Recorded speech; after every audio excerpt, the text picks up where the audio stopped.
We started thinking about time in particular because in this late stage capitalist context we live in, adults are expected to spend most of their time at work.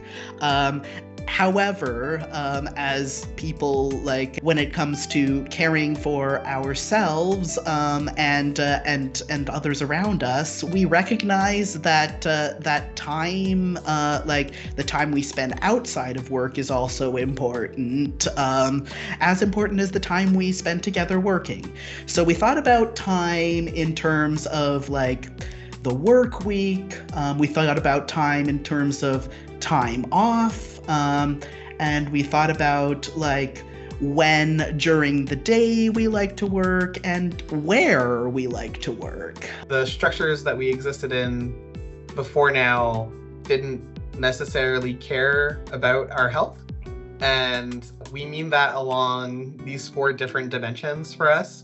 So not only our physical health and mental health, which are notoriously undervalued and taxed in both the games industry and academia, but also things like community health and accountability and relational health. So now we get to bylaws and structures. First, one of the lenses we think through is degrowth. We've also thought through a lot of our like our income needs in order to survive in this world, and also the pay structures. And together with all of these, we want to like create equity and consensus. So when it comes to our process, if I were remaking this slide now, I might put bureaucracy at the center, but it is a big part of formalizing structure. Because there are entities that we have to interact with that require a lot of paperwork that, an artist collective doesn't necessarily have to do. And there are a lot more rules and there's a lot more reporting. Yeah, our axes around process are bureaucracy, our existing expertise, what we hope to learn, and what lived experiences we bring to the table. So all of these play into each other.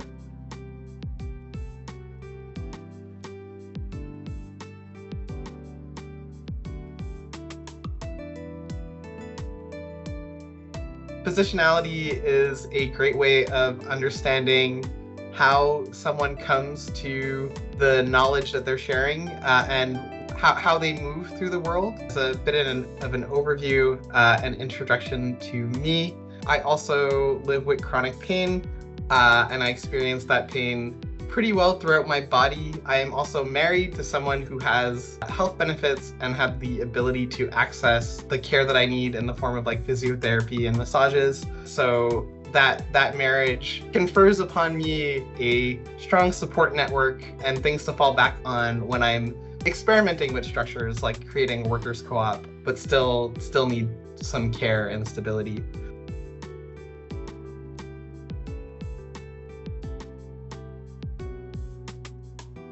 Can think about some of your unmet needs, like what access or care needs are not being met for you or for people you are connected to. Oh, I actually spent a good amount of time working industry jobs. I went back to school to attempt PhD program. Ultimately, I ended up leaving academia because ultimately I didn't have the structural support that I needed to continue thriving in this environment.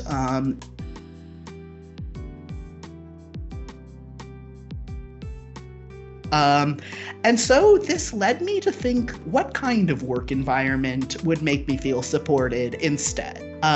So kind of thinking through the synthesis of what I really wanted, I started thinking about worker co-ops. Quickly, what exactly is a worker co-op?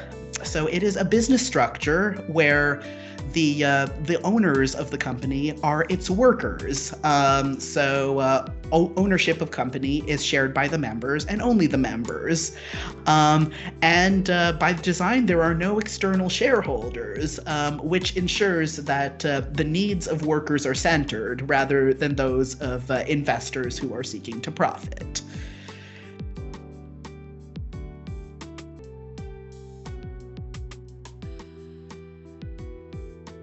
This exercise is about mapping power and access. So you're going to be like sort of drawing or mapping out your work environment and the people who you work with directly. You can start with like just drawing a grid or a rough floor plan of where you work, wherever it is. If it's a physical space, if it's like remote working, represent that however you wish.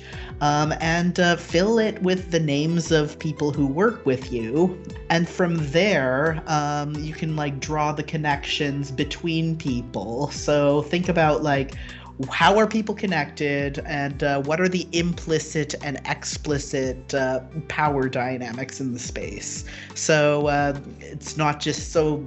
First of all, you're thinking of like who's the manager, who's the boss, who is the boss's boss, etc. But also like who has social power.